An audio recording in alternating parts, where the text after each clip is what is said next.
Assalamualaikum warahmatullahi wabarakatuh. Di sini saya Muhammad Lutfi Al-Jufri, NIM 5022200091. Di sini saya akan menjelaskan tentang fikih muamalah maliyah. Fikih muamalah maliyah merupakan bagian dari wilayah kajian ilmu fikih yang telah dirumuskan oleh ulama terdahulu dalam kitab-kitab fikih. Dalam beberapa kitab fikih seperti kitab fikih yang bersifat standar bagi permula, kitab Faths Ghaib pembahasannya fikih muamalah termaksud untuk bagian kajian dari ilmu fikih di dalamnya. Juga membahas penjelasan mengenai fikih ibadah, fikih munakat, dan fikih jinayah. Menjelaskan mengenai pengertian fikih muamalah, objek kajiannya prinsip dasar fikih dengan ekonomi Islam. Pengertian fikih muamalah maliyah. Fikih muamalah maliyah terdiri dari dua kata, yaitu fikih dan muamalah. Fikih muamalah bentuk kata benda dari kata faqahat yang berarti mendalamin sesuatu. Faqahat merupakan bentuk kata kerja yang menuntut sesungguhnya seseorang dapat memahami dan mendalamin sesuatu. Fikih mengalami reduksi pasca peluasan Islam ke sebagai belahan dunia. Daerah-daerah yang jauh dari pusat Islam, Mekah dan Madinah, menuntut metode tentunya dalam menyelesaikan masalah. Ilmu-ilmu berkembang dengan pesat dan perbedaannya antara satu disiplin ilmu dengan lainnya. Semakin jelas spesialisasi keilmuan di kalangan ulama juga semakin menyebar. Seiring dengan perkembangan masyarakat pula, fikih menjadi disiplin ilmu sendiri yang secara khusus konstan pada pengajian dibedakan dengan ahli kalam, ahli tauhid, ahli hadis, dan sebagainya. Fikih diartikan sebagai sekumpulan hukum syarat yang berhubungan dengan perbuatan manusia, diketahui melalui dalil-dalilnya yang terperinci dan dihasilkan dengan metode ijtihad. Fikih adalah disiplin ilmu sendiri yang melihat sisi hukum yang konkret. Fikih menurut bahasa berarti paham terhadap tujuan seseorang pembicaraan. Fikih secara istilah adalah mengetahui hukum-hukum syarat amalia mengenai perbuatan perilaku dengan melalui dalil-dalilnya.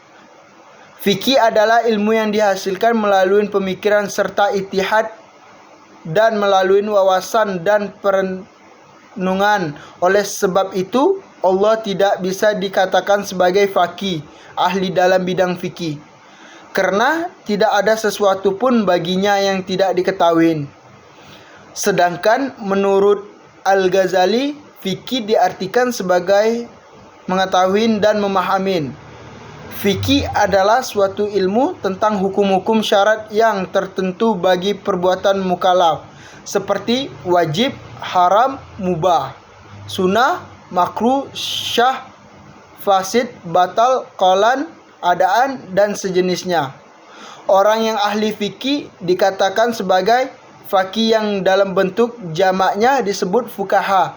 Fuqaha ini termasuk dalam kategori ulama, meskipun tidak setiap ulama adalah fuqaha.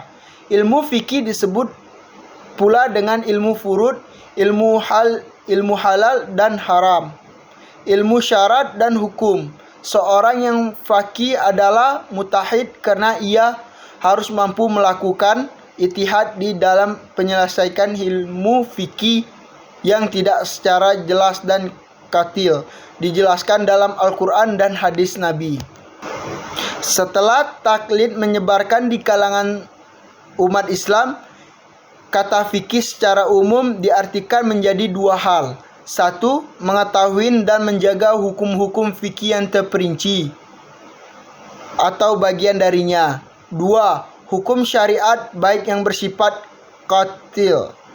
Sementara kata muamalah berasal dari amalah yang berarti berurusan atau dagang yang bergaul dengannya.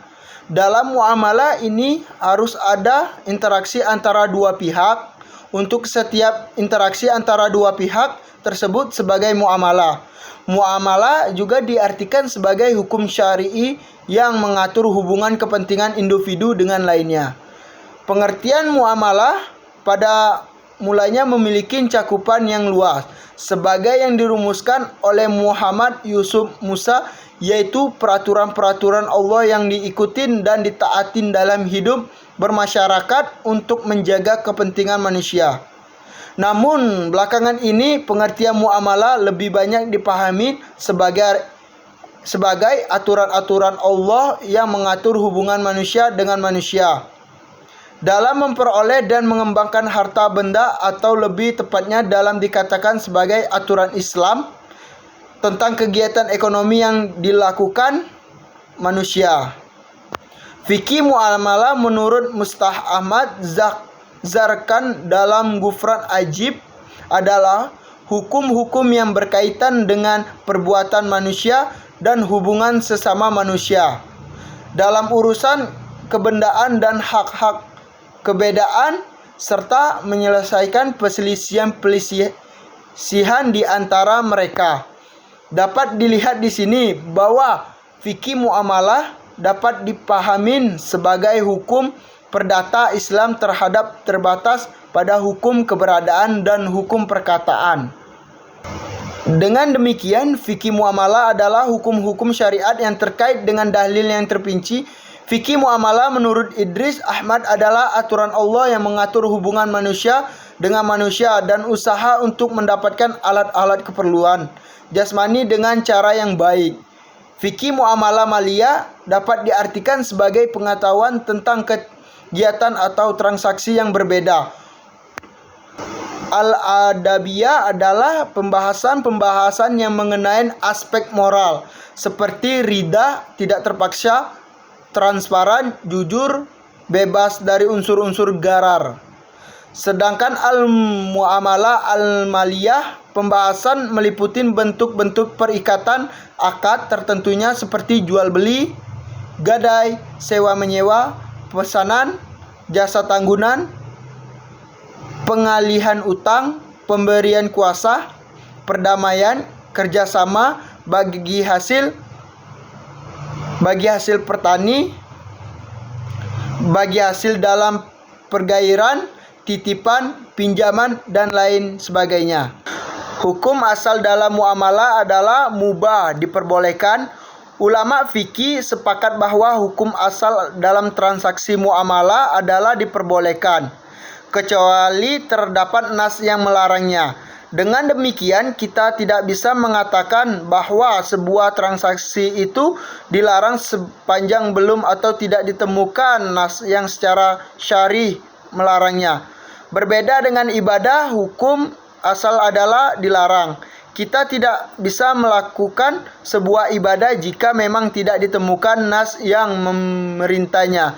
Ibadah kepada Allah tidak dilakukan jika tidak terdapat syariat darinya. Aplikasi fikih muamalah. Pendapatan Muhammad Yusuf Musa tentang muamalah yaitu perintah dan larangan Allah yang harus diikutin dan ditaatin dalam hidup bermasyarakat untuk senantiasa menjaga kepentingan manusia. Semua manusia pasti melakukan kegiatan muamalah, maka muamalah memiliki posisi penting dalam kehidupan bermasyarakat. Di antaranya adalah fikih muamalah.